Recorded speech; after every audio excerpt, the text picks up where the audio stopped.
Hello student, welcome to Illogical Coachings in Homeopathy.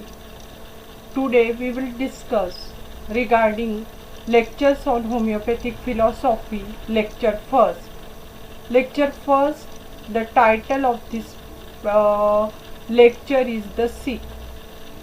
Homeopathic assert that there are principles which govern the practice of medicine. It may be said that up till the time of Hahnemann, no principle of medicine were recognized, and even at the day in the writing and action of the old school, there is a complete acknowledgement that no principle exists. Homeopathy यहाँ तक हम explanation करेंगे कि homeopathic assert that homeopathic formally बोलती है। To से assert का मतलब होता है टू से समथिंग क्लियरली और फॉर्मली, दृढ़तापूर्वक कहना, श्योरिटी से कहना कि देयर आर प्रिंसिपल है होम्योपैथिक में। मतलब क्या है? सिद्धांत है, और वो क्या करते हैं? गवर्न करते हैं, कंट्रोल करते हैं practice of medicine. Practice of medicine बोले तो क्या? दवा देने का मतलब हीलिंग सिस्टम के पीछे, है ना। तो it may be said that up till the time of Hahnemann no principle of medicine were recognised. जैसा प्रैक्टिस ऑफ मेडिसिन को गवर्न कंट्रोल करने के लिए कुछ सिद्धांत रहते, और कुछ सिद्धांत के तहत ही हम मेडिसिन की प्रैक्टिस करते, और वो करनी भी चाहिए, या वो ही उसको गवर्न करते रहते। ये बोला जा सकता है कि हनीमैन साहब के वक्त तक ऐसा कोई भी समझ में नहीं आया कि मेडिसिन के पीछे प्रिंसिपल काम करते। प्रैक्टिस ऑफ मेडिसिन बोले तो दवा देना, मतलब हीलिंग सिस्टम के पीछे कोई सिद्धांत चलते रहते या कोई प्रिंसिपल पर बेस रहता। ये उनके बोले तो डॉक्टर हनीमैन के वक्त तक समझ में नहीं आया, और आज भी ओल्ड स्कूल है। आज भी ओल्ड स्कूल मतलब उनके पुराने से पुराने लिखावटों में। अब ओल्ड स्कूल बोले तो क्या? आज भी जो ओल्ड स्कूल है तो उनके पुराने से पुराने लिखावटों में, किताबों में और उनके एक्शन में ये उन्होंने बहुत अच्छी तरह से क्लियरली बोल दिया है कि प्रिंसिपल एग्जिस्ट नहीं है प्रैक्टिस ऑफ मेडिसिन के लिए। ठीक है। The old school, action of the old school, there is a complete acknowledgement. In the writing and action of the old school, there is a complete acknowledgement that no principle exists.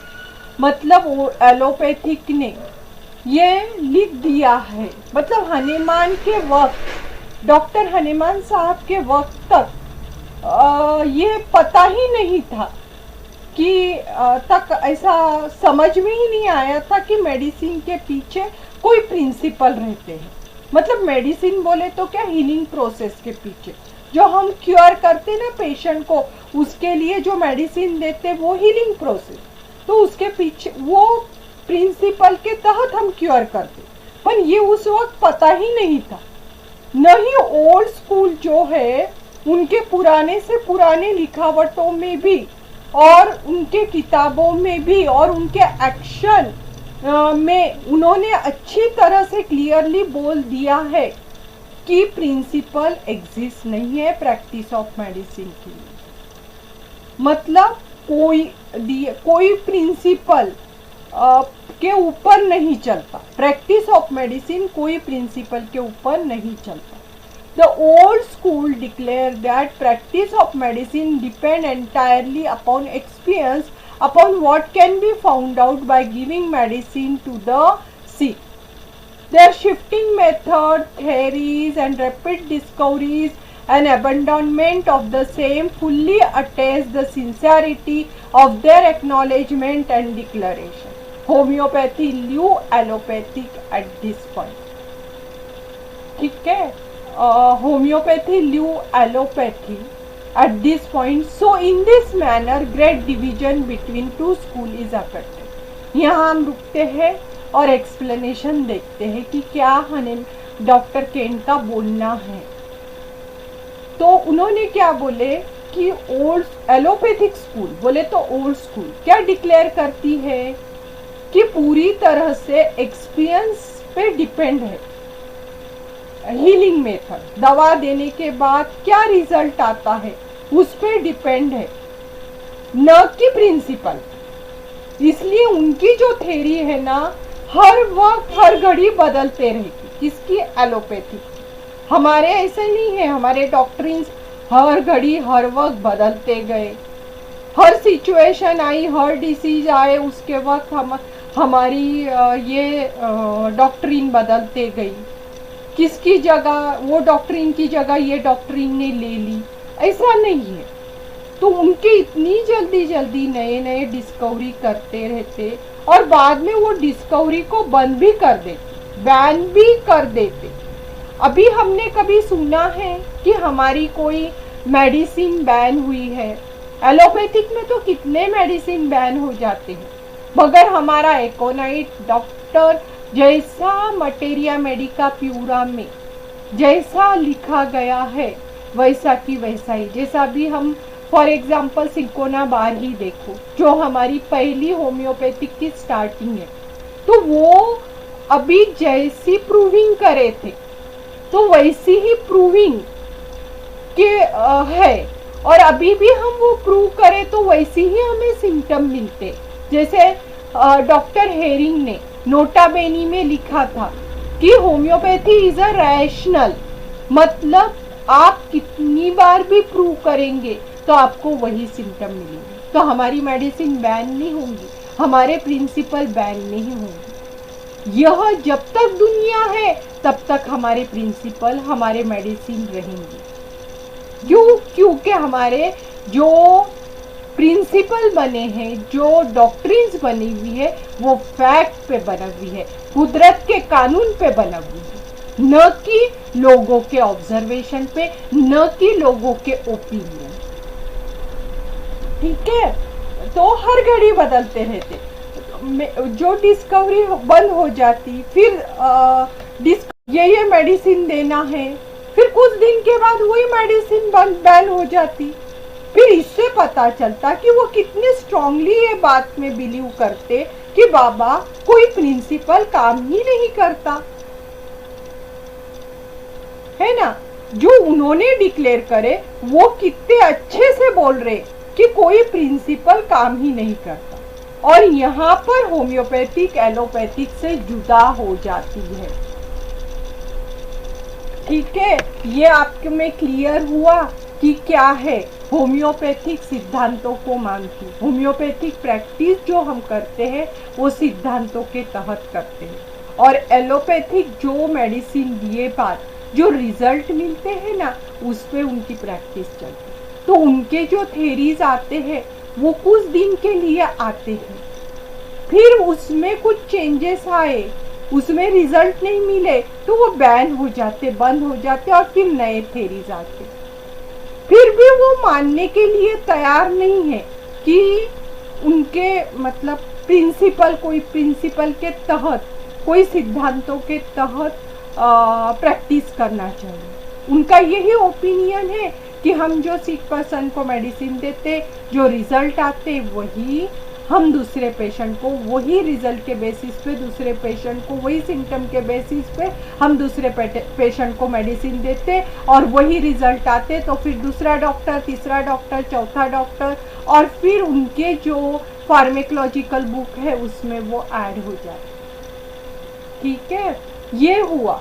मतलब क्या बोलना है उनका कि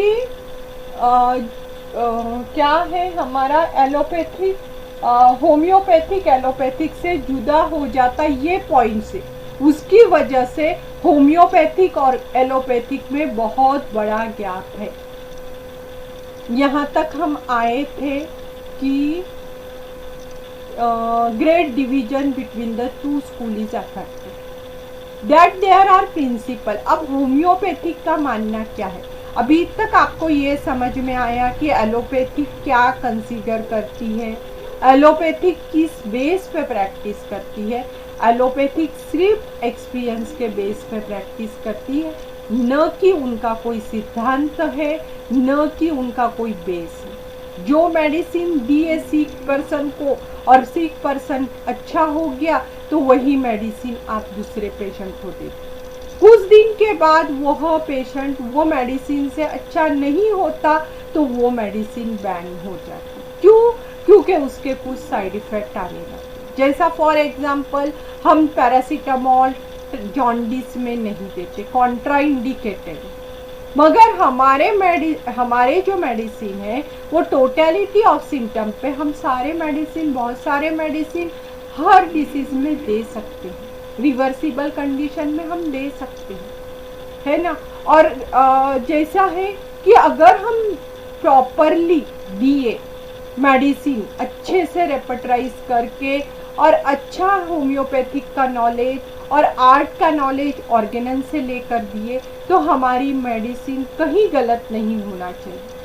हम बहुत अच्छे practice कर सकते. हमारी होम्योपैथी फेल नहीं होती, हमारे होम्योपैथ फेल होते हैं. Homeopathy leave allopathic at this point. So in this manner great division between the two school affected. देखो ये दो स्कूल है, होम्योपैथिक स्कूल और एलोपैथिक स्कूल. दोनों का पेशेंट को देखने का तरीका अलग अलग है, इसीलिए दोनों ने अलग अलग रास्ते अपना लिए. ठीक है. अब हम देखेंगे that there are principle homeopathy affairs. मतलब होम्योपैथी बोलती है कि हमारे पास प्रिंसिपल है. हम जो प्रैक्टिस ऑफ मेडिसिन करते हैं, जो हीलिंग प्रोसेस में जो पेशेंट को क्योर करते हैं, वो प्रिंसिपल के तहत ही क्योर करते हैं. विदाउट प्रिंसिपल हम पेशेंट को क्योर नहीं करते. यह होम्योपैथिक का ठामपने बोलना है. यह होम्योपैथिक का मतलब क्या बोलना है, एकदम कॉन्फिडेंटली बोलते कि हम प्रिंसिपल के तहत प्रैक्टिस करते हैं. The old school denies the existence of principle. Old school declares that practice of medicine depends entirely upon experience, upon what can be found out by giving medicine to the sick.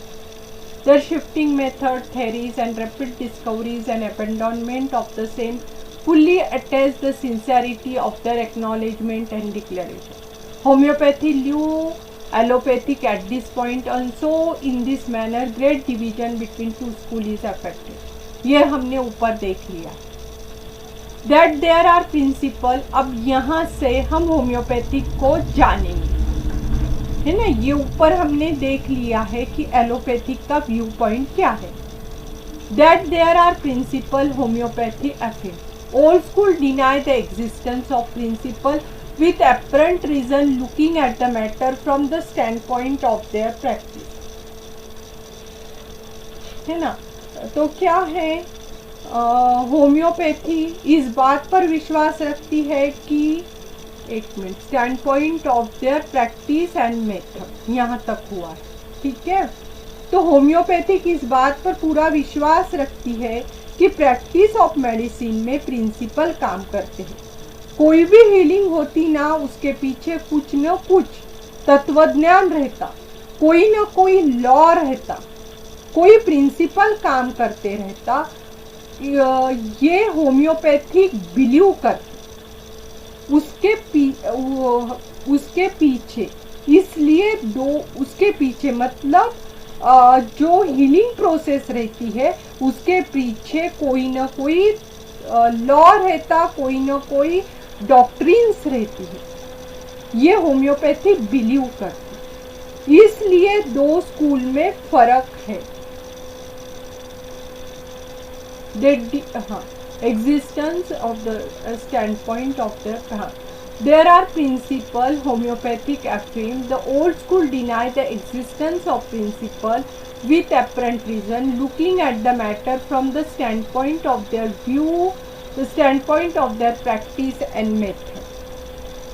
ठीक है, homeopathic में और allopathic में अपना अपन principal पर, homeopathic में और allopathic में अपने प्रिंसिपल पर विश्वास रखते। होम्योपैथिक अपने प्रिंसिपल पर विश्वास रखते और ओल्ड स्कूल मतलब एलोपैथिक इस बात पर विश्वास रखती है कि कोई कोई है ही नहीं। एलोपैथिक इस बात पर विश्वास रखती है कि कोई है ही नहीं, इस वजह से उनकी और अपनी सोच अलग अलग हो जाती है। 1 मिनट, पार्डन प्लीज, मैं थोड़ा और एक्सप्लेन करना चाहूँगी आपको कि होम्योपैथी में और एलोपैथिक में प्रिंसिपल पर, होम्योपैथिक प्रिंसिपल पर विश्वास रखती, न कि एलोपैथिक प्रिंसिपल पर विश्वास रखती। एलोपैथिक क्या देखती, सिक पेशेंट को मेडिसिन दे के जो रिजल्ट मिलते उसी पे विश्वास रखती। ओल्ड स्कूल मतलब एलोपैथिक इस बात पर विश्वास रखती है कि कोई है ही नहीं, इस वजह से उनकी और अपनी सोच अलग अलग हो जाती। ठीक है, अलग अलग हो जाती। एलोपैथिक स्कूल है वो तो बिल्कुल इससे इनकार कर देती कि सच में कोई प्रिंसिपल है, और उसके लिए उनकी वजह भी वैसी है क्योंकि वो कोई भी चीज को अपनी ही तरीके से, अपनी ही मेथड से देखते हैं। वो खाली ultimate, they deal only with ultimate. आगे चलेगा हमारा 1 minute, practice of, they deal only with ultimate, they observe only result of disease, either deny और have no knowledge of the real nature of man, what he is, where he came from, what his quality is in sickness or in health। यहाँ तक हम आए हैं।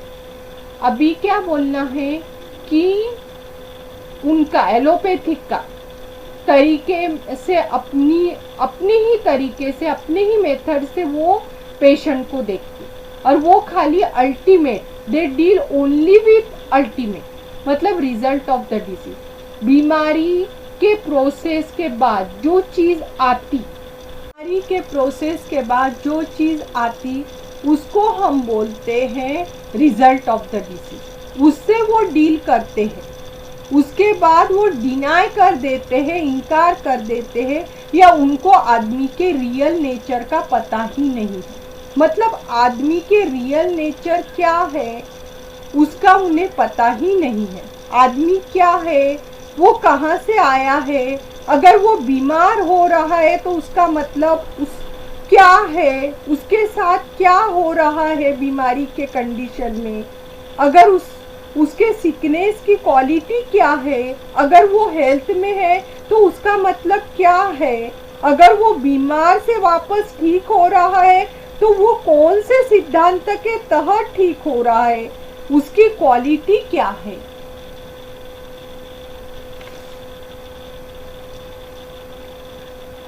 ये बात का उनको नॉलेज ही नहीं रहता, किनको, एलोपैथी को। इस बारे में वो खाली क्या देखते, भैया छाले आ गए, छालों को दे दो, अपसेस हो गया उसको मेडिसिन दे दो। मगर कुछ तो हुआ होगा ना, अंदर कुछ हुआ होगा, मेटाबॉलिज्म में कुछ फर्क हुआ होगा, कोई ऑर्गेनिज्म गया होगा, उसने फिर रेजिस्टेंस डाउन करा होगा, वो प्रोसेस हुई होंगी, बाद में जाकर अपसेस बना होगा। ये चीज़ों को रेजिस्टेंस डाउन हो जाना ये चीज़ों को वो ध्यान ही नहीं देते, तवज्जो ही नहीं देते कि ये चीज़ को मानते ही नहीं। उनको खाली बीमारी के product, they say nothing about the man except in connection। हाँ, उनको बीमारी के प्रोडक्ट है वो ही दिखाई देते। प्रोडक्ट दिखने से पहले कई सालों तक अनदेखी चलती रहती, वो प्रोसेस को वो समझ ही नहीं पाते। समझ ही नहीं सकते और उनको क्वालिटी भी नहीं समझती। क्वालिटी कैसी रहती, सिकनेस में क्या रहता, हेल्थ में क्या रहता, पेशेंट की क्वालिटी कैसी बदलती, वो उनको समझ में ही नहीं आता। अगर उन्होंने क्या, अगर उन्हें क्या है, अगर बीमार आदमी गया तो एलोपैथ के पास, अगर बीमार आदमी एलोपैथ के पास गया तो वो क्या करते हैं, ये यहाँ से हम देखेंगे। They say nothing about the man except in connection with his tissue. They characterize the changes in the tissue as the disease, and all there is of the disease is beginning, its beginning and its end. अभी देखो, patient की quality कैसी बदलती वो उनको समझ में नहीं आता। अगर उन्हें क्या है, अगर बीमार आदमी गया तो एलोपैथ के पास, वो सिर्फ उसके टिश्यू में, उस टिश्यू है या फिर उसका पार्ट है जो बीमार है, मसल है, टिश्यू है, सेल है, पैथोलॉजी है, उससे ही रिलेटेड बात करते। मतलब सिर्फ वो टिश्यू चेंजेस देखते, ऑर्गन में कुछ चेंजेस है क्या वो देखते, सेल में कुछ चेंजेस है क्या वो देखते। ठीक है, टिश्यू में जो जो चेंजेस हो रहे हैं उसी को वो बीमारी मान बैठते। जितना उनको बीमारी के बारे में समझ में आता उतने टिश्यू से रिलेटेड उनको समझ में आता। जो बीमार का प्रोडक्ट आ गया, जो टिश्यू चेंजेस होते उसी को शुरुआत समझते और उसी को एंड समझते। यहाँ हमारा क्लियर हो रहा। ठीक है, it beginning and it and. मतलब उनका क्या मतलब है कि टिश्यू में चेंजेस होते हैं तभी वो मानते हैं कि भाई बॉडी, मटेरियल बॉडी बता रही है, मतलब ये पर्सन सिक है। उसको हम रिजल्ट ऑफ डिसीज बोलते हैं। मगर रिजल्ट ऑफ डिसीज होने से पहले कुछ न कुछ प्रोसेस हुई होंगी, ये वो मानते ही नहीं। ठीक है, in effect they proclaim disease to be something that exist without a cause. और इन लोग क्या देखेंगे, एलोपैथिक वगैरह, एलोपैथिक लोग क्या देखेंगे, रिपोर्ट्स, ये रिपोर्ट्स लाओ, वो रिपोर्ट्स लाओ, वो रिपोर्ट्स लाओ, और उतने की बात करेंगे जितना है उतने की। ऐसा कुछ हुआ तो वो रिलेट ही नहीं करेंगे कि पहले कुछ हुआ, मतलब ये उसके बॉस ने उसको हर्ट किया, या बॉस ने सबके सामने इंसल्ट की, या फिर कोई फैमिली में किसी की डेथ हो गई, उसका शॉक लगा, फिर उसको ये चक्कर आए, तो ये रिलेट ही नहीं करेंगे बीमारी के साथ। कुछ चीज़ों के परे नहीं देख सकते, मतलब प्रायर नहीं देख सकते। उंगलियों को सबसे ज़्यादा मदद करने वाली कौन सी मशीन है, कौन सी मशीन है,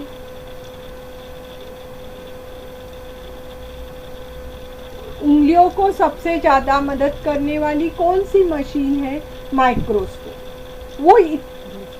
वो इतनी ज़्यादा, माइक्रोस्कोप का इस्तेमाल इतने लंबे पॉइंट तक हो गया कि जो माइक्रोस्कोप में पैथोलॉजिकल चेंजेस होते ना, वो हमें दिखते, उसी को वो बीमारी मान बैठते और उसी को बीमारी की शुरुआत, उसी को एंड समझते।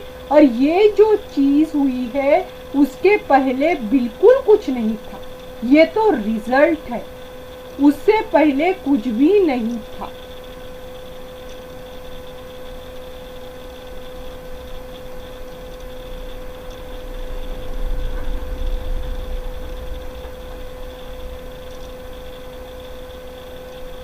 ठीक है, ये जो चीज़ हुई है उसके पहले बिल्कुल कुछ नहीं था, ये तो रिजल्ट है, उससे पहले कुछ ही नहीं था।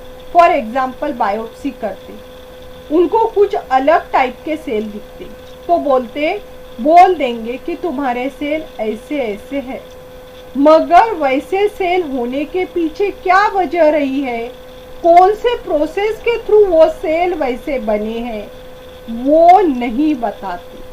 बहुत लोग एनीमिया का पीएस फॉर एनीमिया कराते, सीबीसी कराने में उसमें बहुत बार लिख कर आता माइक्रोसाइटिक हाइपोक्रोमिक से, यानी माइक्रोसाइटिक यानी नॉर्मल आकार से छोटे, हाइपोक्रोमिक सेल बोले तो उसमें एचबी का इतना कंटेंट नहीं है, आयरन का कंटेंट उतना नहीं है जितनी घनता होनी चाहिए उतनी, तो बोलते तुमको ये है तो तुमको एनीमिया है। सेल ऐसे बने बोल के तुमको एनीमिया है, सेल वैसे बने बोल के तुमको एनीमिया नहीं है। तुम खाए पिए बराबर नहीं होंगे, कई सालों से ढंग से तुमको न्यूट्रिशन नहीं मिल रहा होगा, उसकी वजह से तुम्हारे ब्लड सेल ऐसे बने। वो बोन मैरो जो हमारे सेल बनाता है उसको ही सही ढंग से खाना पीना नहीं मिला होगा, इसलिए वो बराबर सेल बना ही नहीं पाया होगा, इसलिए ऐसा हुआ, वो प्रोसेस हुई ना पूरी, एनीमिया उसकी वजह से हुआ। वो सेल ऐसे है इस वजह से नहीं हुआ, वो सेल ऐसे है इस वजह से नहीं हुआ। ये संक्षिप्त में एलोपैथी की टीचिंग का सार है। देखो वो लोगों ने खाना पीना नहीं खाया बरोबर, तो बोन मैरो को न्यूट्रिशन नहीं मिला, और बोन मैरो को न्यूट्रिशन नहीं मिला इसलिए सेल बरोबर नहीं बने। मगर सेल बरोबर नहीं बने तो एलोपैथिक क्या करेगा, माइक्रोस्कोपिक एग्जाम करेगा, और माइक्रोस्कोपिक एग्जाम में उसको जो सेल टाइप के ढंग के दिखेंगे ना, वो टाइप का डायग्नोसिस करके मेडिसिन दे देगा, पर उसके पीछे क्या रीजन है वो फाइंड नहीं करेगा, वो झमेले में पड़ेगा ही नहीं। That is the summary of allopathic teaching to the nature of sickness.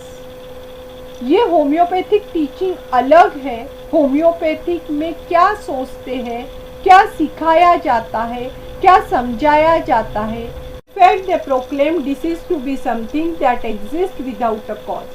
They accept nothing but what can be felt with the finger, seen with the eyes, or otherwise observed through a sense, added by improved instrument. The finger is added by the microscope to an elongated point. 1 minute, elongated point.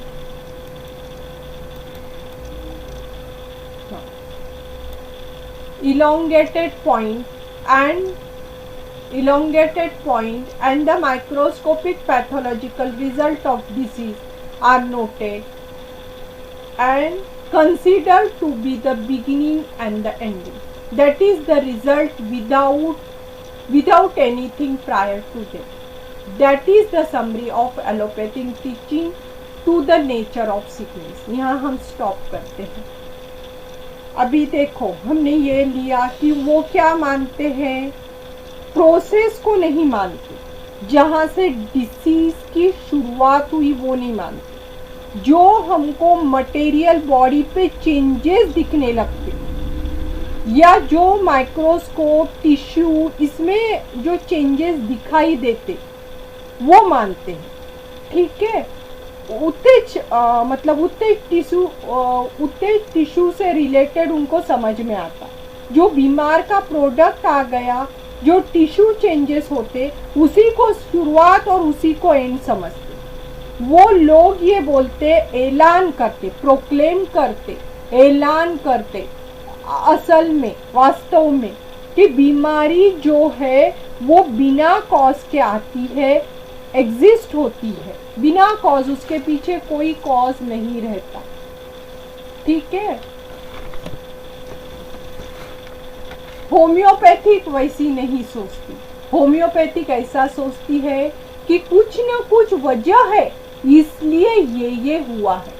वो क्या करते हैं, कोई भी दूसरी चीज जो वो हाथ से टच करके फील नहीं कर सकते, आंखों से जो देखते वो एक्सेप्ट करते, जैसा पाल्पिटेशन करते, फिजिकल एग्जामिनेशन करते, में जो आता वही एक्सेप्ट करते। उंगलियों को, हाथों को फील होता या फिर उनको दूसरे कोई सेंस है जैसा स्मेल से समझ में आता, उससे ही बीमारी की समझने की कोशिश करते, बीमारी को समझने की कोशिश करते, करते उतनी चीज एक्सेप्ट करते। प्लस इम्प्रूव इंस्ट्रूमेंट बोले तो क्या, तो उससे सीटी स्कैन हुआ, एमआरआई हुआ, है ना, बहुत सारे अभी नए नए स्कैन निकल गए हैं।